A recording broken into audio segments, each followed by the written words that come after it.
Queremos tomar todo lo del libro de Apocalipsis y en su mayoría hay bastante, yo pensaría, de alegorías o simbolismos y todo eso lo tenemos acá. Pero no podemos caer en el error de pensar de que todo lo que está escrito ahí es simbólico.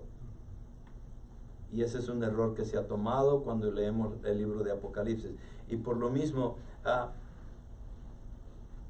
para que ustedes se den una idea, cuando yo estaba en Génesis, predicando Génesis, no estaba en Génesis, no, estaba en el libro de Génesis, y me encanta ver, obviamente, leyendo los comentarios, y una vez que leo comentarios, también veo a otras personas de respeto, que son personas conocidas, si han hablado de esos temas también, para poder entender cómo lo ven ellos, qué es lo que puedo aprender yo de ellos, para poderles traer una enseñanza sabia acá a ustedes. Entonces leo bastante, y cuando estaba leyendo el libro de Génesis, me encontraba con infinidad de versículos, infinidad de pastores predicando, y no de todo Génesis, porque en la mayoría de ellos se enfoca mucho en José o en Abraham, y todos predican de Abraham, todos predican de José, pero casi nadie predica en los primeros tres capítulos de Génesis. Pero empecé a ver ese patrón en el cual hay porciones bíblicas que la gente no las predica mucho. Pero me di cuenta de que en el libro de Génesis sí muchas personas han predicado bastante. Pero vengo al libro de Apocalipsis y empiezo a querer buscar a pastores que estén predicando sobre el libro de Apocalipsis para ver cómo desarrollaron un tema, cómo desglosaron algo, porque siempre podemos aprender de alguien más y eso no es pecado. Entonces, y me doy cuenta de que no encuentro muchos pastores predicando de Génesis. Y inclusive los comentarios están bien divididos, porque no hay una unión, sino que hay unos cuantos que tal vez toman la posición en la cual nosotros estamos siguiendo acá. En su mayoría toman otra posición que es contrario a lo que yo encuentro en la palabra. Y entonces tiene uno que tener mucha sabiduría para poder discernir, ok, ¿qué les puedo decir? O cómo les puedo presentar lo que les estoy presentando. Entonces hay mucho de eso que a veces no lo entendemos, porque hay posiciones, y hay de varias posiciones escatológicas. Y cuando hablo de escatología estoy hablando de las profecías de los últimos días. Hay muchas posiciones, y si no entendemos esas posiciones, a veces es bien difícil también poder predicar lo que estamos predicando, lo que es el libro de Apocalipsis. Entonces tenemos que definir a veces, ok, y yo me recuerdo haberles dicho a ustedes, bueno, aquí vamos a entrar en un punto en el cual tenemos que definir. Cuando empezamos a hablar de los 4 sellos, los 4 caballos, ¿se recuerdan? Allí tuvimos que definir, tenemos que decidir, ok, ¿qué posición tomamos? Porque no podemos tomar cualquier posición o ninguna posición y decir, voy a enseñar esto sin tomar alguna posición en mente, porque si no, no pudiéramos desglosarlo correctamente. Bueno, lo difícil es de que también el libro de Apocalipsis no es cronológico en toda su totalidad. Entonces tenemos que ver a dónde cabe todo esto. Con eso en mente, continuemos. Observemos cómo el Señor extendió su gracia a un grupo de selecto de personas en pleno periodo de la tribulación. En el Apocalipsis 7 se mencionan 2 grupos. El primero se identifica como los 144,000 que lo hicimos ya la semana pasada, en los versículos del 1 al 8. El segundo se identifica como la multitud redimida en los versículos del 9 al 17. Como ya vimos este versículo 17, que surge la pregunta que si alguien podrá ser salvo durante la tribulación, esta se responde en este capítulo 7 que estamos viendo ahorita, y específicamente se mencionan esos 2 grupos de los cuales ya hemos estado hablando. Las de Israel, las almas de Israel que sean salvadas, y las de todas las naciones que, aunque fueron salvas espiritualmente, murieron martirizadas. Y eso es lo que vamos a ver ahora. Los sellos en sí, ya vimos hasta el 7º sello. Estamos en este sello que empieza con terremotos y es un cataclismo que está pasando en la tierra. Pero en medio de todo ese cataclismo, el Señor nos da el capítulo 7 y abre ese paréntesis.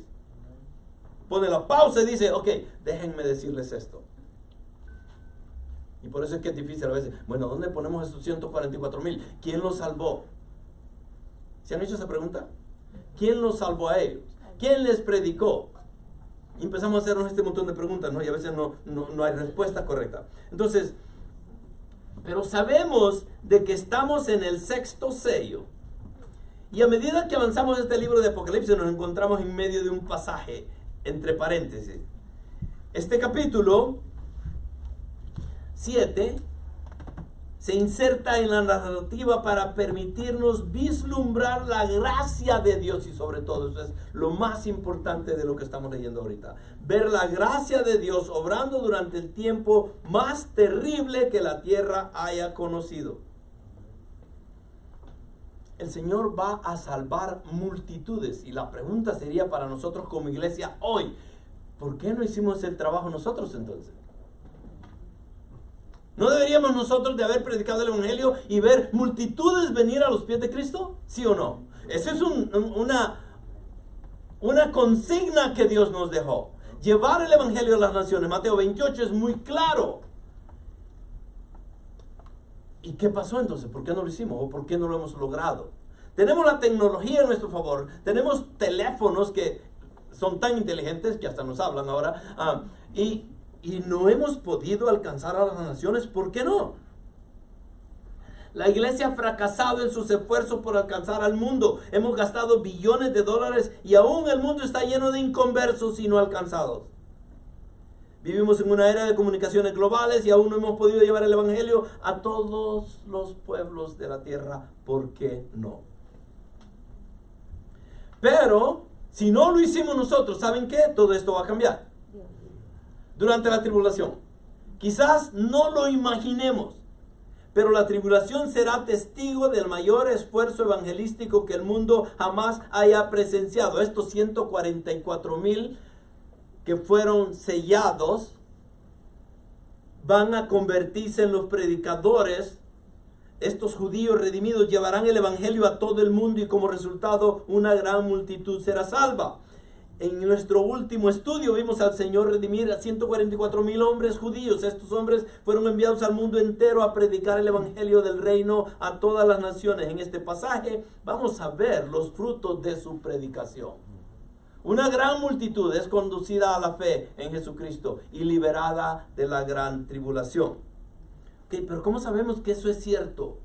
¿Cómo sabemos de que eso va a pasar? Okay, primero, deberíamos de ver o saber de que fuera de estos 144,000, ¿qué más va a influir a las personas a que vengan a Cristo? Tenemos 2 testigos. Excelente. ¿Qué más fuera de los 2 testigos y los 144,000? En el capítulo 14, después de que vemos la descripción de estos 144,000 más en detalle, viendo que estos van a ser hombres vírgenes y que no van a estar con mujeres y que van a estar sellados con el nombre de Dios, llegamos al versículo 6 y encontramos algo que no sabemos a dónde ponerlo también. El mensaje de los 3 ángeles. Y déjenme solo leerlo. No lo vamos a estudiar porque eventualmente vamos a llegar a él. Pero tenemos a los 2 testigos, tenemos los 144,000 y tenemos a estos 3 ángeles. Miren lo que dice, así un resumen bien rapidito. Y vi volar en medio del cielo a otro ángel que tenía un evangelio eterno para anunciarlo a los que moran en la tierra y a toda nación, tribu, lengua y pueblo. ¿Quién lo está haciendo? Este ángel. Diciendo a gran voz: temed a Dios, dadle gloria, porque la hora de su juicio ha llegado. Adorad al que hizo el cielo y la tierra, el mar y las fuentes de las aguas. Y le siguió otro ángel, el segundo, diciendo: cayó la gran Babilonia, la que ha hecho beber a todas las naciones del vino y de la pasión de su inmoralidad. Entonces lo siguió otro ángel, tercer ángel, diciendo a gran voz: si alguno adora a la bestia y a su imagen y recibe una marca en su frente o en su mano, él también deberá beber del vino del furor de Dios, que está preparado puro en el cáliz de su ira, y será atormentado con fuego y azufre delante de los santos ángeles y en presencia del Cordero. Estos son los 3 ángeles. Y tiene que ver con evangelización también. ¿Okay? Los 2 testigos los vemos en el capítulo 11, que lo vamos a entender también después, a estudiar, perdón. En el versículo 30 dice: otorgaré autoridad a mis 2 testigos y ellos profetizarán por 1260 días vestidos de silicio. ¿Cuánto tiempo es ese? 3 años y medio. Entonces, vemos de que el Señor está utilizando todo lo que Él ya tenía planeado para poder salvar esta multitud de pecadores. Nuevamente, ¿por qué la iglesia no lo ha hecho? Bueno, Mateo 24:14 dice que el Señor mismo dice: y este evangelio del reino se predicará en todo el mundo como testimonio a las naciones. ¿Y después qué pasa? Y entonces vendrá el fin. ¿Quién trae el fin a todo esto? Cristo. Segunda venida. Él viene a poner orden en todo y a eliminar el pecado. ¿Completamente? No, todavía no. Pero por lo menos para este tiempo sí.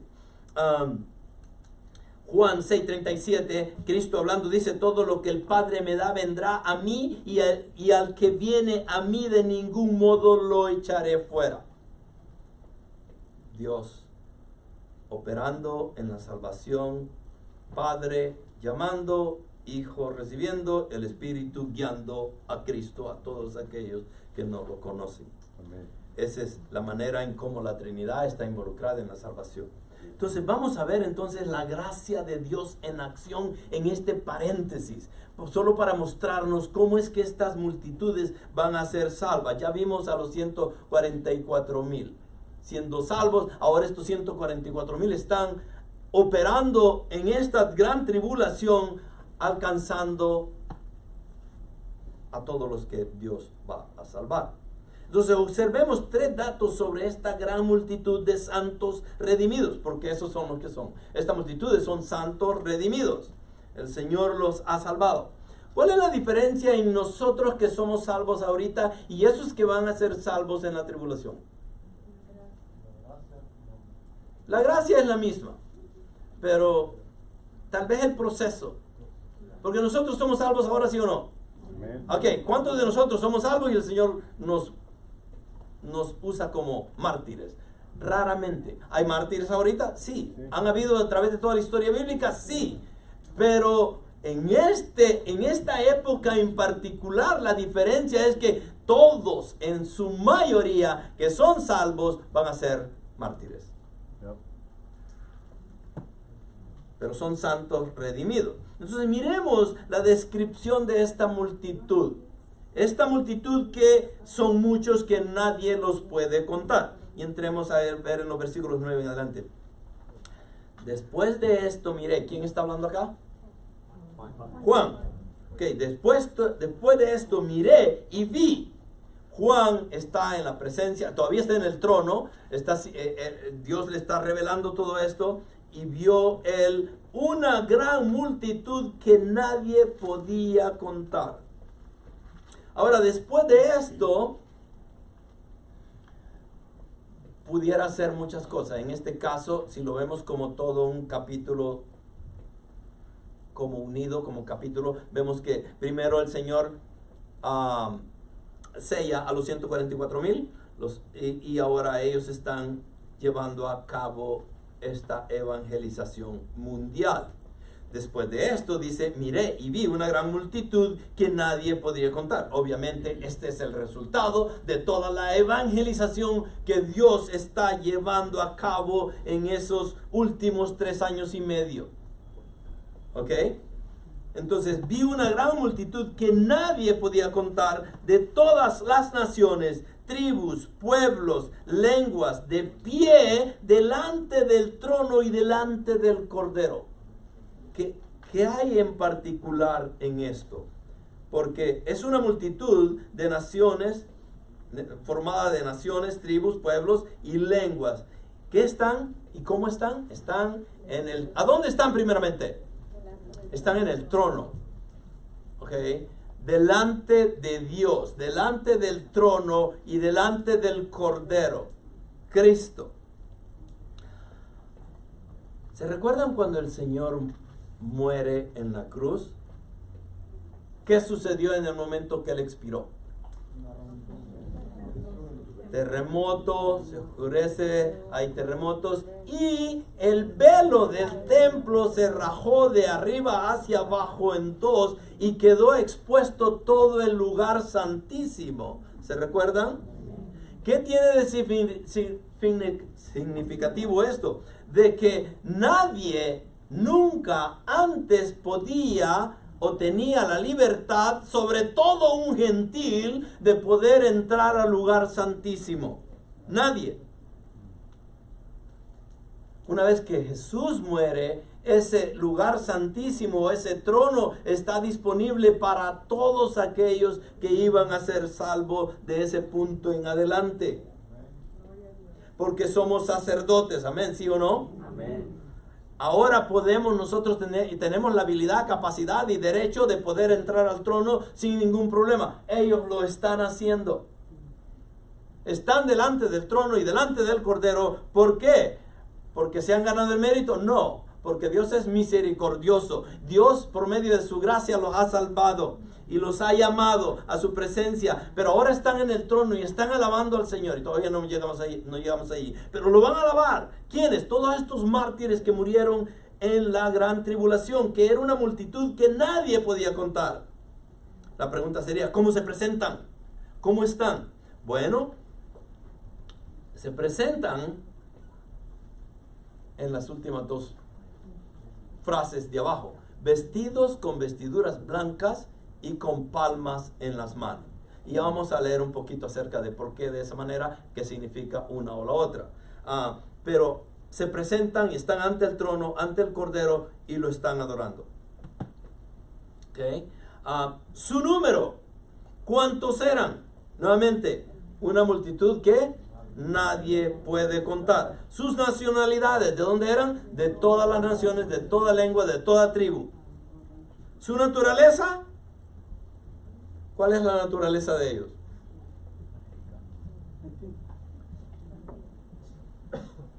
Bueno, antes de llegar a ser los santos redimidos, eran pecadores como cada uno de nosotros.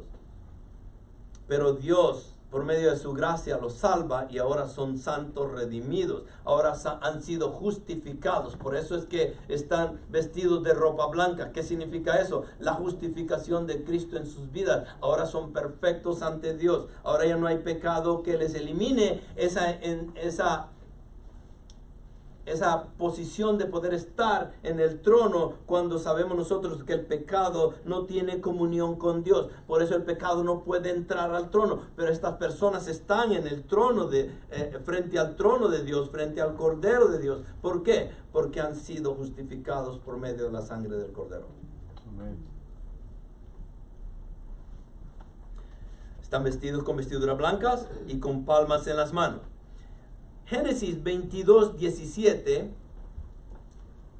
nos da una clave en cómo poder entender por qué las naciones están siendo salvas al final del tiempo, en estos últimos 7 años. Cuando el Señor habla con Abraham, le dice lo siguiente, le dice: de cierto te bendeciré grandemente y multiplicaré en gran manera tu descendencia como las estrellas del cielo y como la arena en la orilla del mar, y tu descendencia poseerá la puerta de sus enemigos. ¿Ok? Podemos decir de que el Señor ya le cumplió esa promesa a Abraham. Es lógico que todavía no. ¿Continúa la gente siendo salva? Sí, pero no en las cantidades que encontramos en estos versículos del capítulo 7. Y para que podamos entender un poquito, miremos un recuento de cómo el Señor ha salvado anteriormente a las personas. En el día de Pentecostés, 3,000 almas fueron salvadas. en Hechos 2:41. Tiempo después, 5,000 fueron salvadas en una sola ocasión, en Hechos 4:4. También se nos dice que Dios añadía cada día a la iglesia los que habían de ser salvos, Hechos 2:47. Leí eso y me asombra su poder salvador, pero esperen. Cerca de 1,000,000 fueron salvados en Nínive. Ustedes dirán, eso no es cierto, la palabra no dice que fueron 1,000,000. De acuerdo a muchos teólogos e historiadores han llegado a la conclusión de que Nínive era tan grande de que pudiese haber habido 1,000,000 de personas. ¿Y cuántos se salvaron cuando Jonás llegó ahí? 250,000 hombres. Pero existe algo, que una palabra que dice una frase que dice, todos creyeron, ¿sí o no? Yeah. Y se queda uno pensando, ¿cómo puede ser eso posible? Bueno, esa es la gracia de Dios nuevamente, ¿no? Entonces, alabado sea Dios por su gracia salvadora. Aún más asombrosa es la historia del éxodo de Israel de Egipto. ¿Cuántos fueron salvos? ¿Cuántos fueron sacados de la esclavitud? Nuevamente, los historiadores a veces dicen, ¿2 millones? Porque en la mayoría de los casos, y quiero que entiendan esto, en la cultura judía, ellos no contaban a las mujeres ni a los niños, solo contaban a los hombres. Entonces, cualquier cantidad de personas que ellos mencionan, sobre todo en el Viejo Testamento, siempre tenemos que tenerlo en mente de que, bueno, estarán, en este caso, agregando a las mujeres y a los niños. Y por eso muchos de ellos tienden a pensar de que fueron más de 3 millones de personas que fueron salvadas por gracia cuando por fe untaron la sangre en los postes de su casa. Entonces, todas estas grandes demostraciones de la poderosa gracia salvadora de Dios palidecen en comparación con lo que Él hará durante el periodo de la tribulación. Dios salvará una multitud que se contará por millones. Supongamos, Spurgeon dice lo siguiente, supongo que cuando Él los miró, podía saber de dónde venían, porque la pregunta siempre es la misma, ¿no? Muchas preguntas que salen en el libro de Apocalipsis, pero una de ellas es, ¿cómo sabía Dios quiénes eran los de Judá, los de José y todas estas 12 tribus de Israel? ¿Cómo pudo Él en realidad poder discernir estos 12,000 de cada una de las tribus? Y Spurgeon dice lo siguiente, supongo que cuando Él los miró, podía saber de dónde venían. Hay individualidad en el cielo. Cada semilla tendrá su propio cuerpo. No se sentarán en el cielo 3 patriarcas desconocidos, sino Abraham, tú lo conocerás, Isaac, tú lo conocerás, y Jacob, tú lo conocerás. En el cielo no habrá una compañía de personas, todas parecidas, para que no puedas saber quién es quién. Ellos serán de cada nación y con parentela y de pueblos y de cada lengua, específicamente. Y Spurgeon tiene mucha razón. No podemos llegar al cielo y todo. Imaginen ustedes todos uniformados y todos nos parecemos. Nadie conoce a nadie. Todos somos iguales. No, ese no es el cielo. Nosotros vamos a conocer, ustedes van a poder llegar y poder decir, ¿a dónde está Pablo? Y alguien se lo va a presentar, aquí está Pablo. Vamos para que hablemos con Pablo. ¿Van a conocer a sus familiares cuando lleguen al cielo, sí o no? La palabra dice que sí. Entonces, de la misma manera que nosotros nos vamos a conocer, ¿no creen ustedes de que Dios tiene la capacidad para saber quiénes son judíos y quiénes no? Y quiénes pertenecen a esta tribu y a la otra no? De la misma manera, estos santos redimidos tienen palmas en sus manos. Las palmas son un símbolo de victoria. La multitud ondea palmas y las colocó en el camino cuando Jesús entró en Jerusalén. ¿Se recuerdan? A la entrada triunfal, la están esperando con palmas y tiraban mantos en el suelo para que Jesús pasara por allí.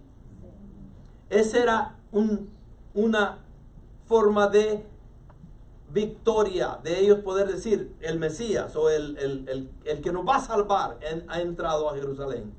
Eso pasó hace 2000 años. Estos santos celebran la gran victoria que les fue otorgada sobre el pecado, Satanás y el poder del anticristo. Han vencido y disfrutan del botín de la victoria que les fue otorgada.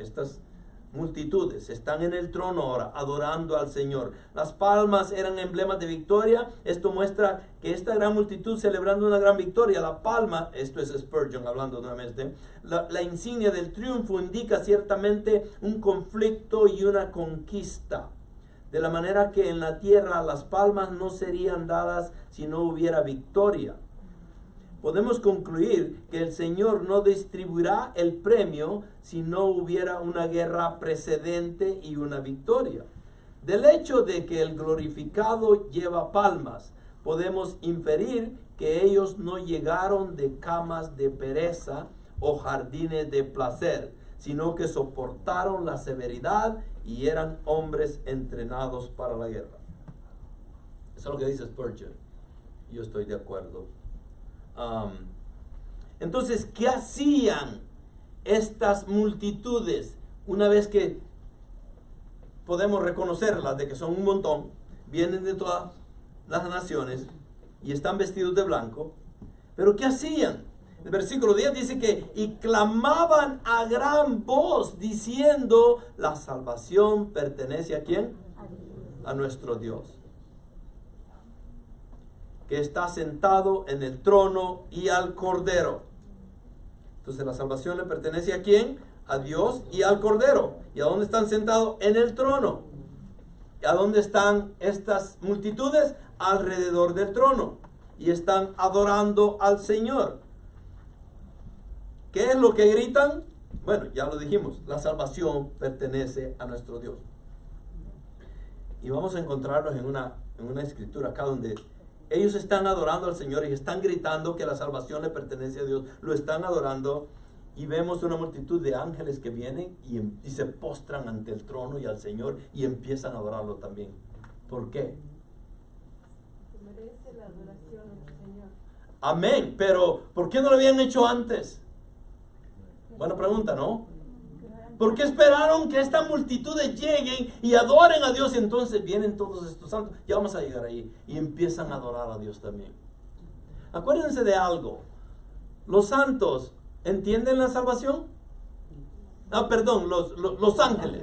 Los ángeles. ¿Entienden la salvación? Nosotros entendemos la salvación. Los ángeles no la entienden. Por lo mismo, los ángeles no adoran al Señor de la manera en que estas multitudes van a adorar a Dios. Porque ellos fueron mártires, murieron en esta gran tribulación y una vez que mueren van a la presencia de Dios y ahora están adorando a Dios. ¿Por qué? Porque ellos saben que la salvación pertenece a nuestro Dios. Y los ángeles se quedan, ok, creo que sí saben que la salvación le pertenece a Dios, pero no entienden cómo es que tiene uno que o por qué tiene que pasar para ser salvo. Porque ellas fueron entes creadas y ya los creó el Señor como ángeles. ¿Sí me entienden? Yeah. Entonces, estos santos alzan sus voces en un himno de alabanza a su Redentor por su redención. Saben que están en el cielo por una sola razón: por la gracia de Dios y la sangre derramada del Señor Jesucristo. Lo alaban por su inmensa gracia. Una pauta aquí, rápidamente. No quiero confundirlos, pero ¿la sangre por sí mismo salva? ¿De Cristo? Hablemos de la de Cristo. La respuesta sería no. Yo creo que los que no contestaron, muchos están pensando, la sangre salva. Y lo encontramos bíblicamente tal vez, pero el sentido no es que la sangre salva. Piénsenlo, ¿no? Seamos un poco lógicos. Porque la paga del pecado, ¿qué es? Todos los pecados fueron puestos ¿sobre quién? ¿Y él derramó qué? ¿La sangre me salvó? No, porque el pecado tenía que morir para poder... ¿Sí me entienden? Entonces, ¿por qué murió Cristo? Porque la paga del pecado es muerte. Pero tenía que morir para poder resucitar. Sin la resurrección no hay perdón de pecados. Entonces, no cometamos el error de pensar de que la sangre en sí de Cristo nos salvó. Técnicamente sí, pero es la muerte y resurrección la que nos salva. ¿Ok? Isaías 43:11 que dice: yo yo soy el Señor y fuera de mí no hay Salvador. ¿Ok? Entonces, ¿quién está llevando la obra de la salvación en los últimos tiempos, en esta tribulación? Dios mismo. Una nota por aparte. Si alguna vez un motivo de alabanza es la gracia de Dios y el sacrificio de Jesús por nuestros pecados, su salvación es el único motivo de alabanza que todos los santos comparten. Nuestras circunstancias pueden cambiar y podemos pasar por momentos difíciles en la vida, pero si eres salvo, tu nombre está escrito en el cielo y siempre lo estará. Amén. Ese es un motivo de alabanza, de gritos, de cantos, de testimonio, de toda la gloria que podemos rendir a nuestro gran Dios. Lucas 10:20, por cierto, vamos muy por detrás del departamento de alabanza. Lucas habla de esa alabanza que deberíamos de tener hacia el Señor. Entremos al versículo 11 entonces, Apocalipsis 7, del 11 al 12. Y todos los ángeles, esto es lo que les estaba diciendo anteriormente. ¿Qué vimos anteriormente? Que están las multitudes y ¿qué están haciendo? Están gritando y dicen, la salvación le pertenece a Dios.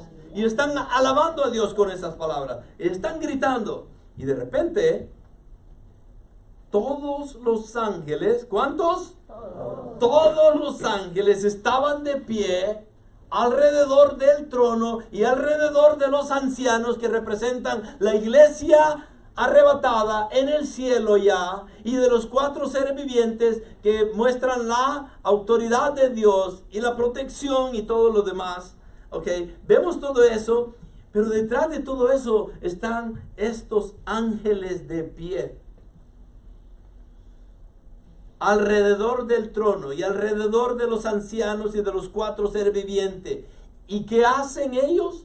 Y cayeron sobre su rostro delante del trono y adoraron a Dios. Entonces, ¿qué causó esta adoración?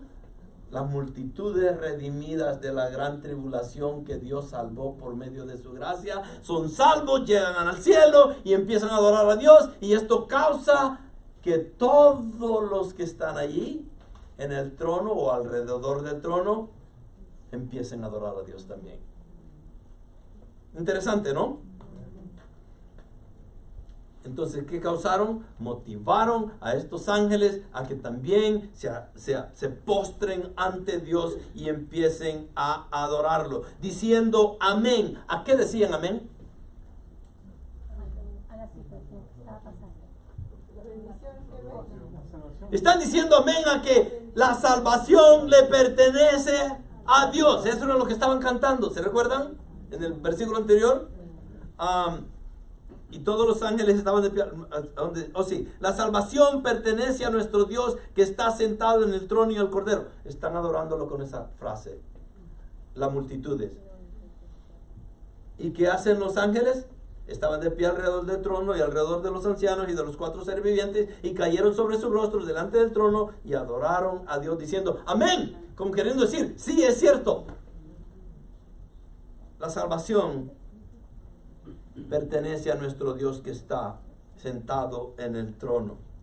Entonces, ¿qué hicieron esta multitud? Estimularon a la adoración. Estimularon a los ángeles, a los ancianos, a los 4 seres que estaban ahí. Y todo el mundo ahora está postrado adorando al Cordero que está en el trono. El rapto de la iglesia no significa el fin de la salvación. Alabemos al Señor porque tiene la intención de redimir a una multitud incontable durante los años oscuros del periodo de tribulación. Este pasaje revela el corazón de nuestro gran Dios. Está en su corazón y plan salvar a los pecadores, y eso es precisamente lo que hará durante la tribulación. ¿Sí podemos creer eso?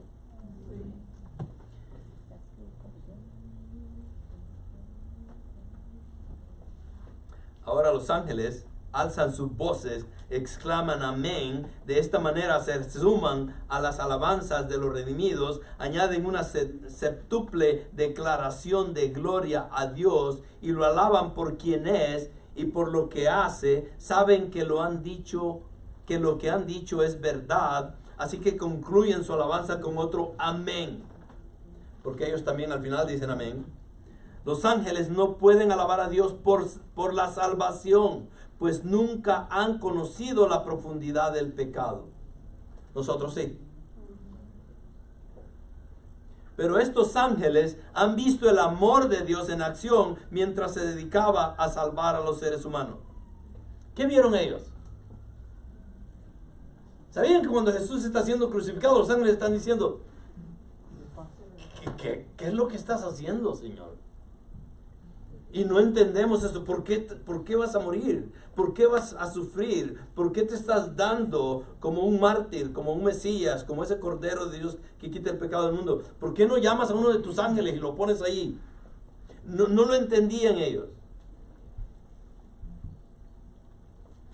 Se maravillaron al ver cómo su creador, el Señor Jesús, murió en el Calvario para salvar a quienes lo despreciaban.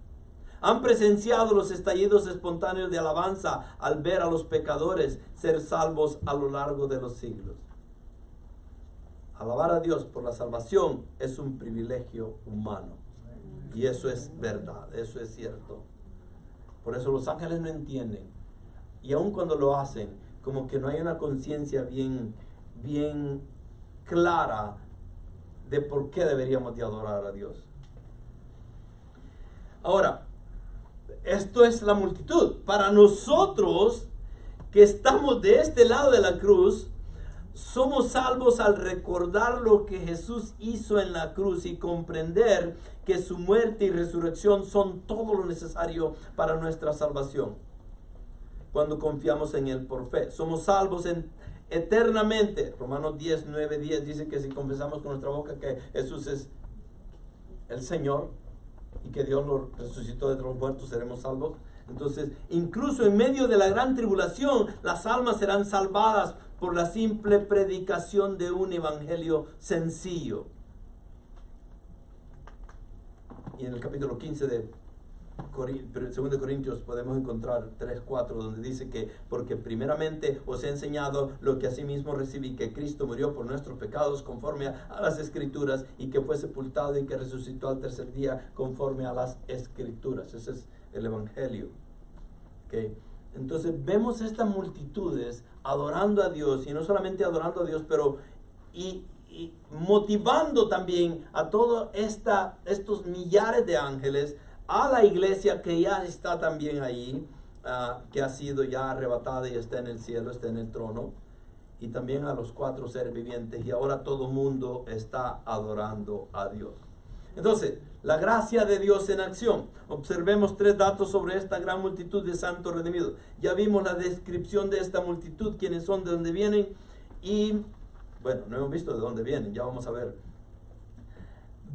Veamos la liberación de esta multitud entonces. ¿Cómo es que ellos llegan a ser libres del pecado?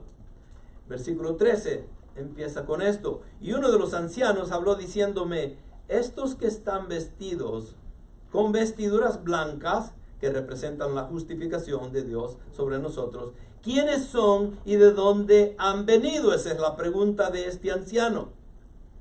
Y Juan se queda mudo, no sabe cómo responder porque no tiene la respuesta. Y se queda, yo le respondí, Señor mío, tú lo sabes. Y él me dijo, estas son las que vienen de la gran tribulación y han lavado sus vestiduras y las han emblanquecido, ¿cómo? En la sangre del Cordero. Entonces, ¿qué nos está diciendo Juan con todo esto? ¿Quiénes son y de dónde han venido? ¿Ok? Son los que salieron de la gran tribulación. ¿Cómo? ¿Cómo fue que salieron?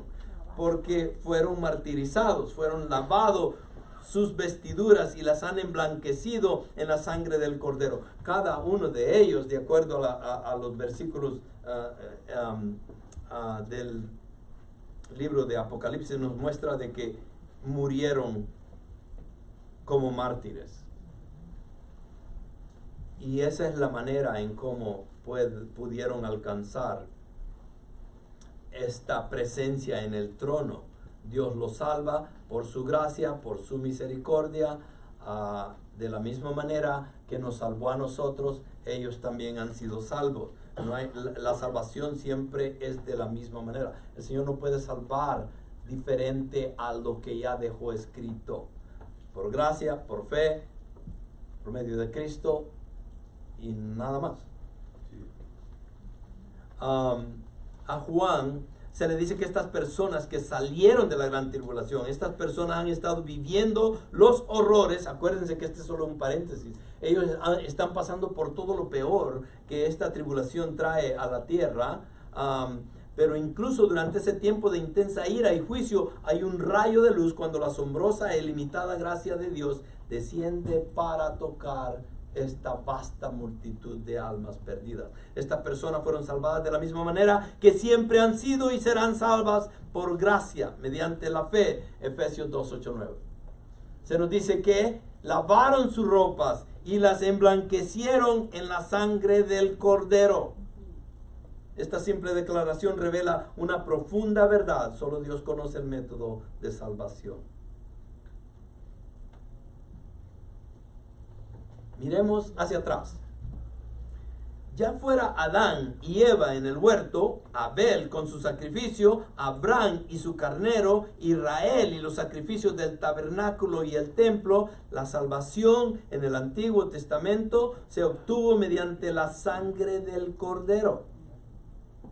Cuando derramaron la sangre de un animal inocente para expiar sus pecados. Anhelaban el día en que Dios enviara el sacrificio perfecto.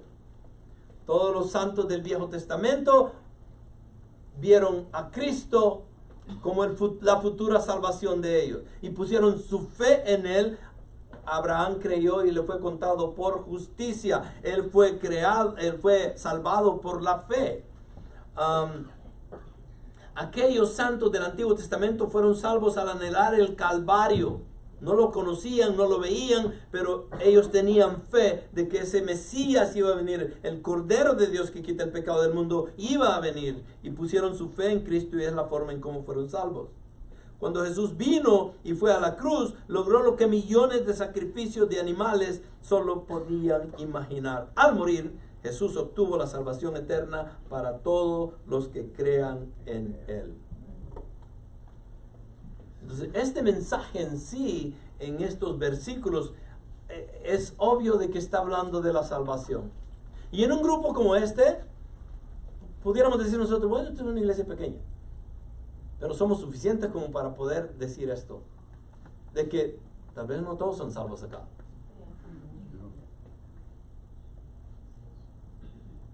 Y la pregunta sería, ¿por qué no? ¿Qué nos para? Sobre todo, si Dios nos está llamando.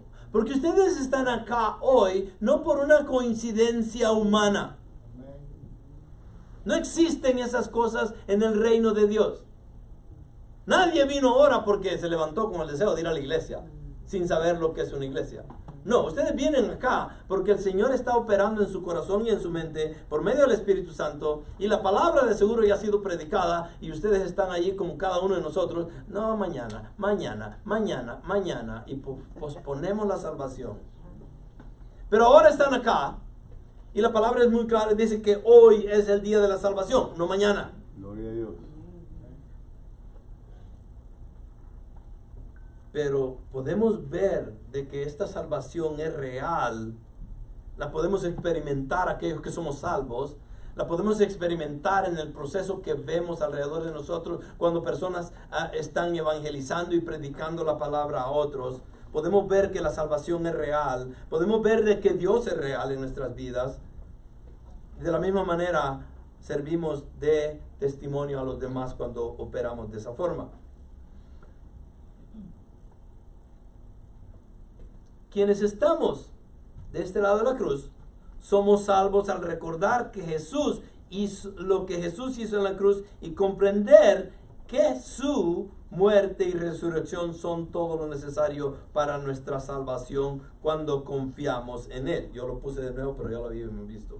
Bueno, nuevamente, la gracia de Dios en acción. Vemos a Dios operando por medio de su gracia, salvando multitudes. Observemos 3 datos sobre esta gran multitud de santos redimidos. La descripción de esta multitud. Juan nos describe esta multitud que han venido de todas naciones, tribus, lenguas, y han sido salvos por medio de la gracia de Dios. Pero también nos cuenta de que fueron lavados con la sangre del Cordero, y dándonos a demostrar de que cada uno de ellos murió por su fe. Fueron martirizados en ese tiempo, porque la persecución, si ustedes creen que ahora hay persecución cristiana, y si no la han vivido, no, en realidad no saben lo que es la persecución cristiana. Pero en ese entonces la persecución cristiana se va a desarrollar en una manera en la cual no vamos a querer estar ahí, si estudiáramos ahí. Entonces, esta descripción de esta multitud es clara. Son los que salieron de la gran tribulación y fueron salvos por gracia. ¿Y cómo alcanzaron a entender la palabra? Por todos los 144,000 que andaban predicando el evangelio, los 2 testigos y estos ángeles también. Y es obvio de que hace sentido. Ahora lleguemos al último punto, y es el destino de esta multitud. Apocalipsis 7, 15 al 17 dice: por eso están, ¿quiénes? Las multitudes, delante del trono de Dios, y le sirven de día y de noche en su templo.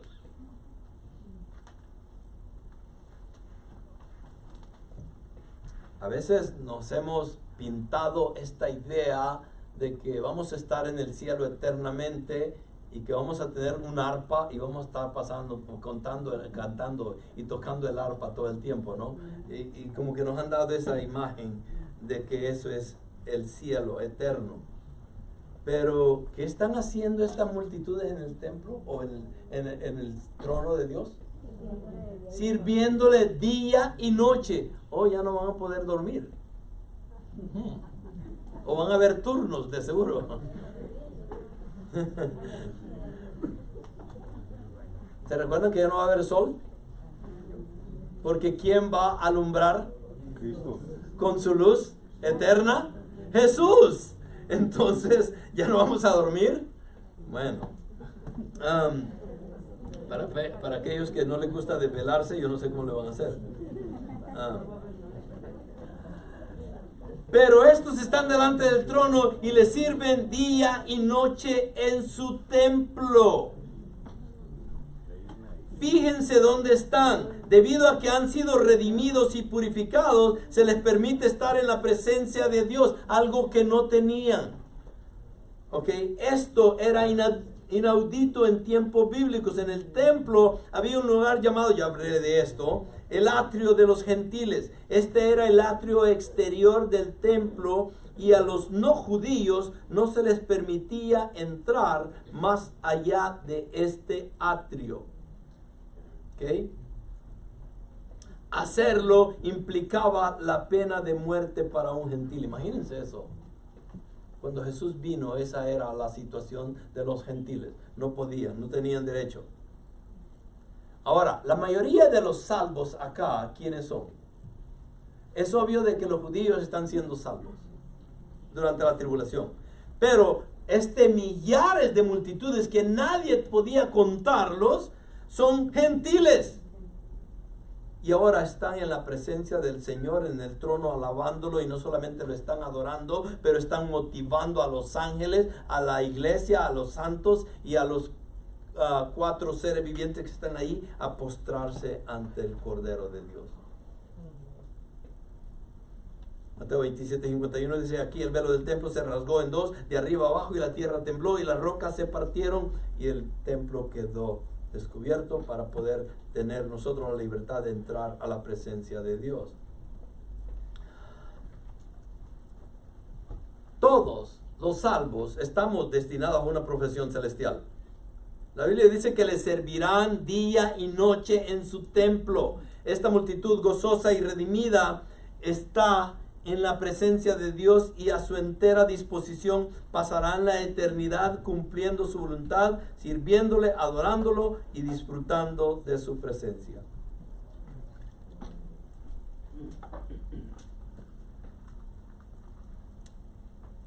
Y el que está sentado en el trono extenderá su tabernáculo sobre ellos.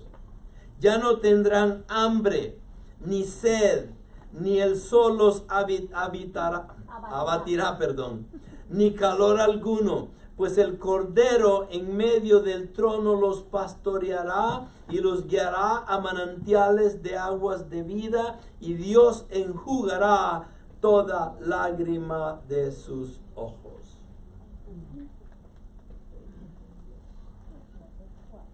Una preciosa esperanza que tenemos nosotros. Amén.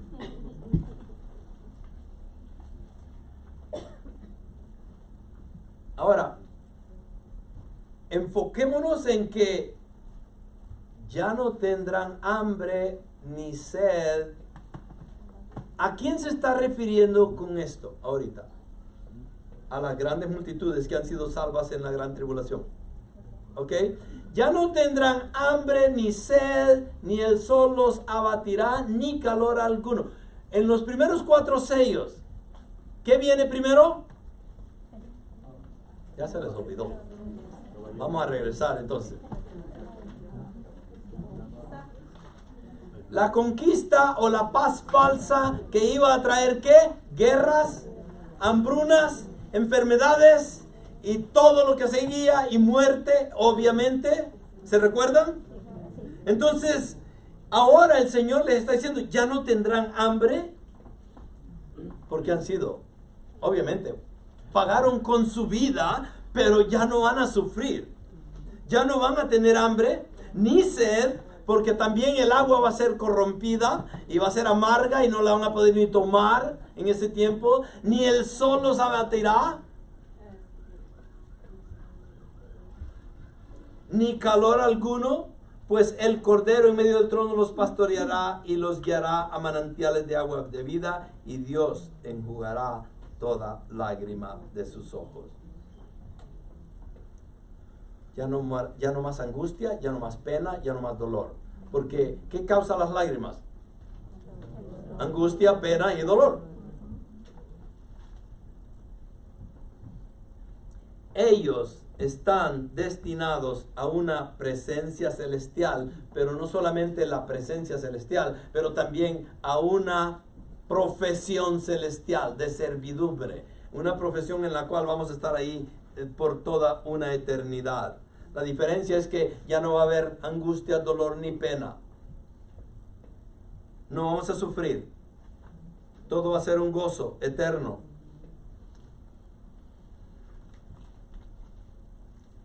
Se nos dice en el versículo 15 que esta multitud se encuentra en el cielo, en la presencia de Dios Todopoderoso. Sus días de sufrimiento y tristeza han terminado y han llegado a la gloria. Ya no están separados del Señor por la distancia. El pecado ni el tiempo están en casa con Él y allí se quedarán. Gracias a que han sido redimidos y purificados, se les permite estar en la presencia de Dios. Esto era inaudito en tiempos bíblicos. En el templo había un lugar llamado el atrio, ya lo leímos esto de los gentiles. Esta era el atrio exterior del templo, y a los no judíos no se les permitía entrar más allá de ese atrio. Hacerlo conllevaba a un gentil bajo pena de muerte. Su condición actual de estas multitudes que están en el trono adorando a Dios debe enfurecer a Satanás. El versículo 14 nos dice que salieron de una gran tribulación. Estas personas están en el cielo porque fueron martirizadas por su fe y en Jesús, y por negarse a aceptar el anticristo, a su rey y a su Dios. Es posible que estos preciosos santos sean la misma multitud que vimos orando bajo el altar en el Apocalipsis 6, 9, 11. ¿Se recuerdan? ¿Se recuerdan aquellos que estaban pidiendo la venganza sobre los que los habían matado? Tendrían que ser ellos, porque ellos fueron martirizados. Las grandes multitudes fueron martirizadas, por eso están en el cielo ahora. Pero en el capítulo 6, cuando vimos este pequeño grupo de santos redimidos, están ante Dios y le están pidiendo que, ¿hasta cuándo, Señor? ¿Hasta cuándo? Son los mismos. Ahora sus oraciones han sido respondidas. Están en casa y el juicio se está impartiendo en la tierra. Lo peor que Satanás pudo hacerles fue matarlos. Y resultó ser lo mejor que les pudo haber pasado. Renunciaron al dolor y a la tristeza de un mundo destruido por la seguridad y el gozo de una eternidad en la presencia de Dios. Quiero terminar ya. Nuevamente, la salvación es real, la salvación es inevitable en el sentido de que Dios va a salvar multitudes aún en el tiempo de la gran tribulación. No hay manera de que nosotros humanamente posible podamos entender la gracia de Dios. ¿Por qué? Por lo siguiente: si el arrebatamiento es real y la iglesia ya está en el cielo, en el trono, y todos los que se quedan a sufrir en esos 7 años de tribulación, en su mayoría sabían de Dios y conocían de Jesús, conocían de la palabra, ¿sí o no? Yes. Si eso es cierto, y Dios, conociéndolo todo porque es omnisciente, sabe y entiende quiénes lo rechazaron y que ahora están en la tribulación porque no quisieron escuchar de Él. La pregunta para nosotros es: ¿por qué Dios continúa ejercitando tanta gracia para el pecador? Es obvio de que Él quiere que todos vengamos al arrepentimiento y que nadie perezca. Y que es la bondad la que nos trae al arrepentimiento. Y Él no quiere que nadie se pierda y que todos lleguemos a la salvación. Pero, ¿qué hace el hombre continuamente? Rechazando a Dios. Pero el punto y la pregunta era esta: ¿sí podemos entender? Todas estas personas que entraron y pasaron a la tribulación son personas que saben que Dios es real, pero lo rechazaron. Pero aún Dios, sabiendo eso, Él, por medio de su gracia, continúa alcanzando almas para Él. Si ustedes están acá ahora y no conocen de Jesús, ¿quieren pasar a la tribulación y conocerlo allá? ¿O lo quieren conocer acá? La tribulación va a ser aquí, se va a quedar la tribulación. La que sabemos la palabra es la que se va a ir a encontrar en los cielos. Cuando los muertos se levantan, vamos a encontrar allá. Los 7 años de tribulación se van a quedar la gente sufriendo. Amén. Eso es lo que estoy diciendo acá. Pero el punto es: ¿por qué no darle la vida a Cristo hoy? Y no esperar que una tribulación me obligue o me llame a reconocer a Jesús como Rey y Salvador de mi vida. Sí, amén. Y las razones por las cuales a veces no lo hacemos es porque somos orgullosos. Creemos de que somos autoindependientes o independientes, o somos capaces de hacerlo todo por nosotros mismos y no cedemos ese lugar a Dios para que obre en nuestras vidas. El orgullo nos ha cegado, el materialismo de este mundo los tiene atrapados y somos esclavos del mundo y no queremos ceder, porque creemos que lo que vemos es mejor de lo que no vemos, sin reconocer de que lo que no vemos es mucho mejor de lo que vemos. Y Cristo nos ofrece una vida eterna que no la podemos ver así tangiblemente, pero es real. Bueno, con eso en mente, déjenme orar. Padre, te damos las gracias por tu misericordia en nuestras vidas. Nos salvaste inmerecidamente, no habíamos generado ninguna clase de méritos para que tú te pudieras fijar en cada uno de nosotros. Pero es tu gracia por medio de la fe en la persona de Cristo que tú utilizaste para llamarnos a tu reino. Y Señor, vivimos agradecidamente y queremos morir agradecidamente por todo lo que tú has hecho también, Señor. Pablo lo dijo muy claramente: para mí el vivir es Cristo y el morir es ganancia. Y Señor, yo te pido de que cada uno de nosotros podamos reconocer esa frase y poderla vivir a medida que se acerque el tiempo en el cual tú vienes a poner juicio final a este mundo. Padre, yo te pido, si el arrebatamiento es real, Señor, y tu iglesia va a ser levantada, Padre, yo te pido de que le des tiempo a aquella persona que todavía no te conoce y que pueda meditar en que la segunda venida tuya es real. Y que la segunda vez que tú vengas, Señor, vas a venir con espada desenvainada a juzgar a vivos y muertos, a apartar lo malo de lo bueno y a juzgar, Señor, inclusive a todos los demonios, aunque ya están juzgados, pero los vas a poner en el lago de fuego, Señor. Padre, yo te pido de que si hay alguna persona acá en esta mañana que no conoce de ti o que no ha hecho una confesión de fe genuina y que no ha entendido su pecaminosidad y su rebeldía en contra de Dios, Padre, yo te pido que convenzas ese corazón para que el arrepentimiento esté en su corazón en esta mañana y que pueda venir ante ti, Señor, pedirte perdón y recibir de tu gracia, recibir ese regalo de la fe para poder creer en tu Hijo, el único redentor de los pecados, la persona de Cristo que dio su vida para que cada uno de nosotros pudiéramos ser libres en tu presencia, Señor, y tener la vida eterna.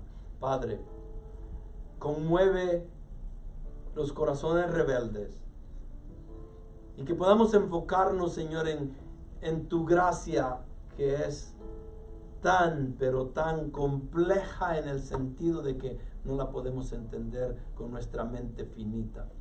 Señor, gracias por tu salvación que vino a este mundo. Gracias te damos y es en el nombre de Cristo Jesús que oramos. Amén.